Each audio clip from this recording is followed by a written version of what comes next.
c'est bon. Bah en fait si, non, avant ça s'enlevait tout seul. Du moment où je terminais le live abonné, il repassait en live normal automatiquement pour éviter d'oublier. Et maintenant il le fait plus, donc j'oublie. Voilà, donc on voit bien l'exemple d'un outil qui était bien et qui a été enlevé. Terrible. Terrible. Merci Kessanali pour le Prime. Non, c'est pas un replay. Non, non, c'est bon, j'ai relancé le live, tranquille. Je suis obligé de couper le live pour enlever le truc abonné. Donc c'est bon, tout le monde peut venir. Viendez tous, viendez. C'est ouvert. C'est ouvert à toutes et à toutes. Il y a un point sorti ta nouvelle vidéo polémique. Ah, sur le... Non, je me suis dit qu'on allait en parler en live ce soir. On va faire le live en 2 parties de sujets traités. Et du coup, on va traiter d'un premier sujet et puis après, on traitera d'un deuxième sujet. Justement, c'est pas une vidéo polémique. C'est une vidéo où je donne mon opinion. Et on va regarder ensemble les résultats du sondage. Les sondages que j'ai fait hier qui sont très intéressants d'ailleurs. Très très intéressants les résultats. J'avais écrit live terminé, le prank Twitch. Non, j'ai dû relancer le live. J'ai pas sondé. C'est pas grave. J'ai eu presque 10 000 réponses. Non, j'ai eu 15 ou 20 000 vues. Et ouais, presque 10 000 réponses sur les questions, je crois. Enfin, sur les sondages. Donc ça donne un bon échantillon quand même. Après, je suis pas Ipsos, je suis pas TNS Sofres et tout ça. Mais moi, ça me donnait un petit peu, voilà, du contenu. Et aussi ça me donne une petite image de ce que vous pensez. Merci Lady Lily pour le sub. Comme d'hab, ma parole n'a pas d'importance, je sais. Non, aujourd'hui, il n'y avait pas de vidéo. Ça faisait longtemps qu'il n'y avait pas eu de vidéo du tout. Tout simplement parce qu'en fait, je me suis dit, vas-y, ça laissera les autres vidéos monter. Même si, globalement, que ce soit facecam ou vlog, il y a des très bonnes vues. Ouf, c'est ouf. Parce que vraiment, je me souviens d'une vidéo que j'avais tournée il y a de cela presque 2 ans, je crois, ou 1 an et demi. Et j'avais dit que mon objectif pour 2022, c'était de faire en sorte que les vlogs et les facecam, au niveau des vues, ça se rapproche le plus possible. Bon, objectif réussi parce que c'est quasiment ce qu'on a. Donc ça veut dire que les facecam intéressent plus que c'était le cas. Donc ça c'est beau. Et les vlogs intéressent moins. Et c'est pas plus mal, c'est pas grave. Y a pas de souci. Je suis rempli de conneries ce soir. Pas de souci, t'inquiète. Je sais pas si tous les gens sont revenus, vu que j'avais dû relancer. On va traiter un premier sujet là. Salut Miguel, salut Anto. Désolé du retard. Ouais, ça va, 6 minutes, c'est pas grave. Ça va, hein, on n'a rien commencé. Recrache le chat que tu viens d'avaler tout de suite. Non, mais j'ai encore un petit peu la gorge prise, mais ça va beaucoup mieux. Je respire. Déjà correctement. Je viens de. Avant d'entamer ce sujet très important, très très important, merci de rester respectueux dans le chat. Je tolérerai pas de débordement dans le chat ou quoi que ce soit. C'est une communauté intelligente et respectueuse. Vous pouvez donner votre opinion, ça c'est pas un problème. Vous pouvez le donner même de manière franche, c'est pas un problème. Mais restez respectueux s'il vous plaît, n'est-ce pas? Car je vais aborder un sujet qui va encore faire parler, mais en même temps, tout le monde en parle en ce moment. Plein de youtubeurs, plein de machins, plein de médias. Tu vois ça partout, enfin moi je le vois partout dans les médias. Donc je vois pas pourquoi j'aurais pas le droit d'en parler. Soyez respectueux, il va arriver des bricoles comme pour moi aujourd'hui. Qu'est-ce qui t'arrive encore?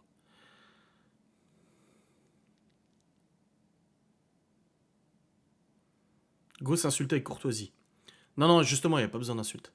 Je viens de regarder une séquence de Touche pas à mon poste.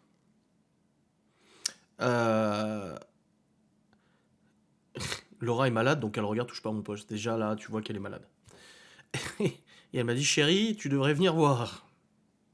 Je viens d'assister du coup à la confrontation du coup de la famille Pélissard, enfin surtout, comment elle s'appelle déjà, c'est quoi son prénom? Amandine. Surtout elle, avec les chroniqueurs de Touche pas à mon poste. Touche pas à mon poste quoi, s'il vous plaît. Enfin bref. Et d'écouter un peu leurs propos sur leur nouvelle activité du coup dans le chronographique je vais dire, parce qu'apparemment sur YouTube c'est de plus en plus surveillé. Euh... Je me suis un peu banni sur l'asile, vous inquiétez pas, je reviens. La même bêtise l'an dernier, oh là là. Et lunaire, ce que je viens de voir. Un truc de ouf. Et du coup, je suis bien évidemment allé voir les réactions sur les réseaux sociaux avant de faire cette vidéo. Pour voir un peu ce que les gens pensent et tout. Un tweet avec trop de gros mots. Oui, alors, tu sais, Twitter, ils te bannissent pour des gros mots, mais par contre, les gens qui nous menacent de mort ou souhaitent notre mort ou quoi que ce soit, voilà. Et du coup, bah, la famille Vieillissard s'est exprimée ce soir en face des chroniqueurs vis-à-vis de leur activité. Moi, j'ai envie de réagir parce qu'on on m'a déjà écrit là. On m'a déjà écrit en story. Enfin, en story sur Insta en disant Hey, ils sont passés, t'en penses quoi machin. Encore une fois, je demande aux gens d'être respectueux, etc. sur, sur les propos ou quoi que ce soit, ok? On n'est pas là pour attiser quoi que ce soit. Moi, je réagis juste à un fait d'actualité. Parce que du moment où tu vas sur un plateau de télévision vu par des millions de personnes avec ton fils de 17 ans pour te défendre, c'est que là, enfin, je veux dire, tu sais que les gens vont réagir à ça. Donc, on ne va pas m'interdire de réagir et vous savez que moi, je dis ce que je pense. Je pense que je vais passer par-dessus tout le comportement c'est mon opinion, le comportement de poissonnière qu'elle a pu, le comportement de poissonnière qu'elle a eu dans cette émission. Oh, alors là, elle a foutu plein la gueule à tout le monde. Elle est très très très très vindicative, elle est très agressive, très. Alors moi-même, je suis quelqu'un de grossier, mais grossier à ce niveau-là, on est quand même sur. Enfin, je veux dire, elle a pas brillé ce soir. Je ne trouve pas qu'elle ait brillé par de l'intelligence, par de la rhétorique, par de l'argumentation construite ou quoi que ce soit. Après, c'est pas simple. Elle se retrouve face à plein de chroniqueurs qui la critiquent. Bon, bah, tu sors vite de tes gonds. Hein. Moi-même, ça m'arrive de m'énerver. Mais là, voilà, ça, c'est l'aspect machin. Par contre, ce que je trouve le plus dérangeant dans cette histoire, c'est qu'elle ait amené son gosse de 17 ans sur ce plateau de télévision. Et c'est là où il y a un souci pour moi. C'est que voilà, la question qui se pose dans tous les médias depuis plusieurs jours, c'est quid des enfants? Quid des enfants vis-à-vis de cette activité et tout ça? Mais moi, je pense que le problème est plus profond que l'activité. Moi-même, j'ai fait des vlogs famille, les enfants ont été vus en vlog, ils sont vus en vlog, voilà. Là-dessus, je vais pas critiquer le fait qu'elle ait fait famille nombreuse XXL ou quoi que ce soit. Enfin, chacun fait ce qu'il veut. Hein. Comme j'ai dit, c'est les enfants qui nous jugent, hein, c'est pas les gens sur Internet. Mais de là, en fait, à le faire venir sur une émission de télé, le gamin de 17 ans, pour qu'il entende en direct ses parents se faire clasher comme ça, prendre la parole pour défendre, devoir prendre la parole pour défendre ses parents à 17 ans, le pauvre gamin, à 17 ans, je pense qu'il a mieux à faire que d'aller sur un plateau de télé. Enfin voilà, j'ai trouvé ça extrêmement malaisant et je trouve que c'est ça c'est ça le fond du problème, c'est ça. C'est pas l'activité qu'ils ont choisie, même si elle est choquante et elle est, selon moi, c'était pas un bon choix de le faire. Mais même pour moi, le vrai problème, c'est les enfants derrière. Je suis pas chez eux, je suis pas leurs parents. Je suis pas là pour dire s'ils éduquent bien leurs gosses ou pas. Ça me regarde pas et je ne peux pas le savoir, je n'y suis pas. Je suis pas assistante sociale, je suis rien du tout. Mais par contre, le gosse, enfin, il se lance dans le prono, ok. Ouais, mais pourquoi tu fous ton gosse de 17 ans dans l'interview de Jérém Machin? Pourquoi tu fous ton gosse de 17 ans dans les médias? Pourquoi tu prends ton gosse de 17 ans et tu l'amènes chez Touche pas à mon poste? Enfin, je veux dire, moi demain, on me dit, j'ai un agent, il me dit Adrien, la semaine prochaine, t'es en direct sur Touche pas à mon poste pour parler de cette affaire, de mon affaire, etc. Moi perso, ça va être beaucoup de préparation psychologique parce que c'est quand même costaud, tu vois. Non, je l'ai payé ma gourde. Je ne suis pas un influenceur assez influent pour me l'être fait offrir. Mais voilà, j'ai trouvé ça vraiment. Alors oui, les chroniqueurs ont été assez chauds aussi, assez agressifs et tout ça. Il y a pas de souci, ils ont fait leur taf. Mais quand tu vas là-dedans, enfin, je veux dire, elle le sait quoi. Elle le sait. Ce que c'est, touche pas à mon poste. Je veux dire, elle peut pas dire qu'elle savait pas que ça allait se passer comme ça. Tu vas touche pas à mon poste, tu sais que ça va se passer comme ça, en fait. Mais elle a amené son gosse de 17 ans là-dedans. Et elle l'a mêlé dans l'interview de si. Et machin, et machin, et machin. Bon, ça, là, j'en parlais avec une abonnée justement de Jerem Star et tout ça. J'ai dit, il a fait son buzz. Il a fait sa vidéo buzz, 1 million de vues et tout. Bravo, hein, très bon travail. Moi, j'ai pas vu cette vidéo, elle m'intéresse pas.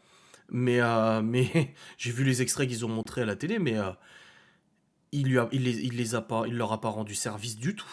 Il leur a pas rendu service du tout, du tout, du tout, du tout, du tout. Là, ça aurait pu. En fait, il y a un effet stressant qui se passe maintenant. C'est que ils se sont lancés dans cette activité, ils savaient que ça allait choquer leurs abonnés principalement, parce que c'est la communauté qui les suit. Mais ils ont tellement fait un tapage à vouloir en faire une vidéo avec Jerem Star, à vouloir faire une émission Touche pas à mon poste, à vouloir faire ça, qu'ils sont en train de faire un effet stressant. Effet stressant, en fait, si vous voulez, c'est de vouloir étouffer quelque chose, mais à trop vouloir l'étouffer, en fait, ça fait l'effet contraire. C'est que maintenant, tout le monde en parle. Et là, maintenant, tout le monde en parle, tout le monde affiche la tête du pauvre gosse de 17 ans dans les médias, avec son verre, là, en train de... Tu vois, tout le monde parle de lui, tout le monde parle à sa place, alors que le gosse, il a quand même son propre opinion. Et ça se trouve, il les soutient vraiment. Moi, j'en sais rien. Je suis pas à sa place. Je suis personne pour dire s'il est manipulé, s'il a le cerveau lavé ou quoi que ce soit. Absolument pas, j'en sais rien. Mais tout ce que je sais, c'est que t'amènes pas ton gosse de 17 ans sur un plateau où il y a des chroniqueurs qui vont déglinguer tes parents, enfin, qui vont te déglinguer devant ton gosse de 17 ans. Et tu n'utilises pas ton enfant de 17 ans comme en gros, caution.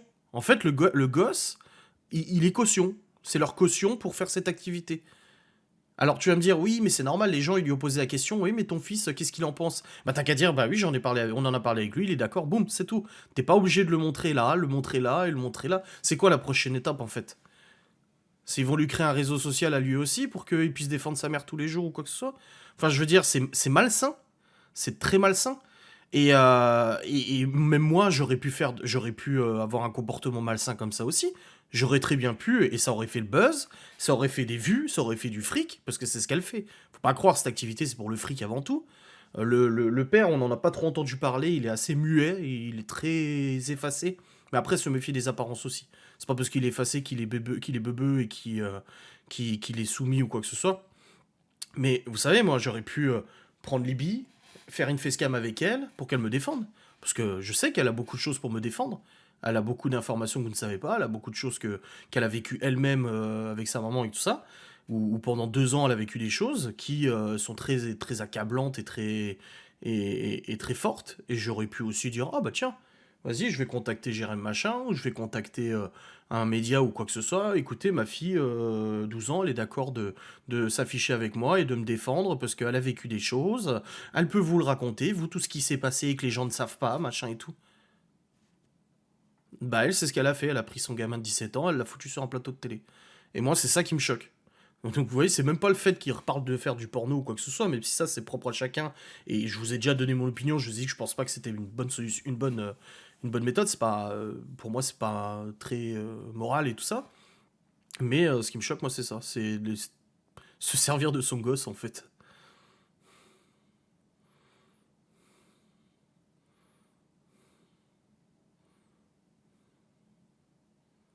Moi, j'ai dit au niveau de la gestuelle du gosse, alors apparemment, c'est que de la supposition. C'est que mon opinion personnelle et de la supposition. Je me trompe probablement.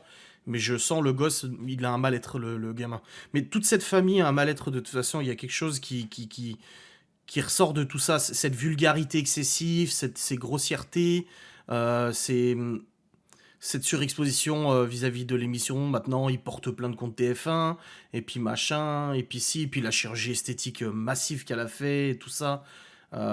Tout ça, il y a un noyau qui va pas, en fait. Il y a un noyau qui va pas. Je dis le père, j'ai dit à Laura, je dis le père, il est capable de nous faire une Will Smith, là.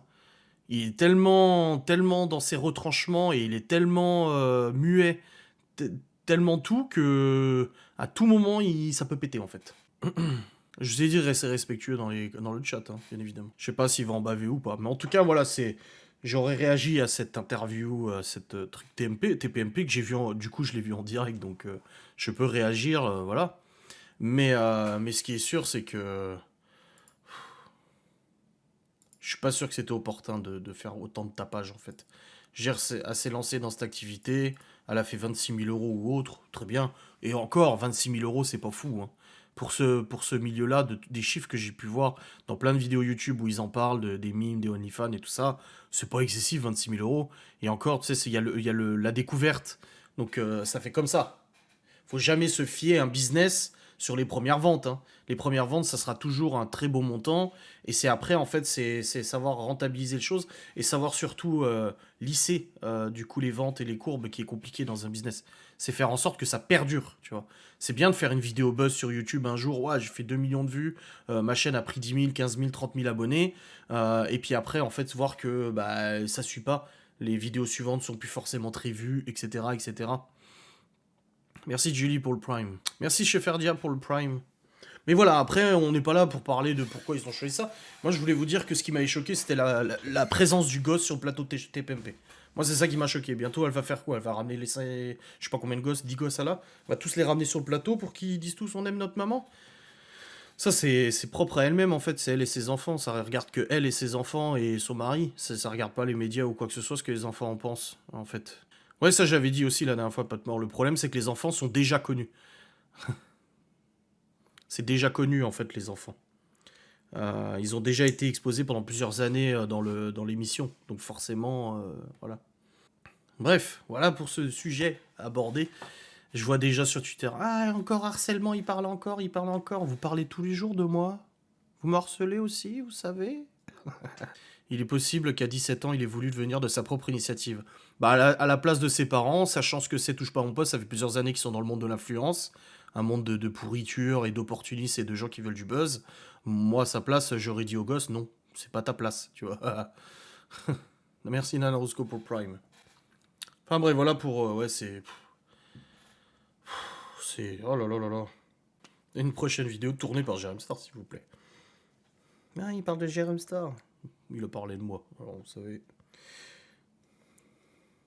Après, c'est ça YouTube, hein. Faire le buzz, le buzz, le buzz. Mais en plus, le pire, c'est qu'avant même, j'ai dit à Laura hier, je lui ai dit, le Jérém truc, là, avec sa vidéo sur les Pélissards, il les a desservis. Il a voulu faire du buzz et des vues et de l'argent sur ce sujet-là, un sujet qui est peut-être intéressant. Mais résultat, ils s'en prennent plein la gueule maintenant. Mais bon, après, Jérém Star, il est habitué du harcèlement, il sait ce que c'est, vu qu'il en a fait. Une interview bain avec Jérém Star, ouais, 3 fois même. Est-ce que c'est pas eux qui ont voulu faire cette vidéo aussi?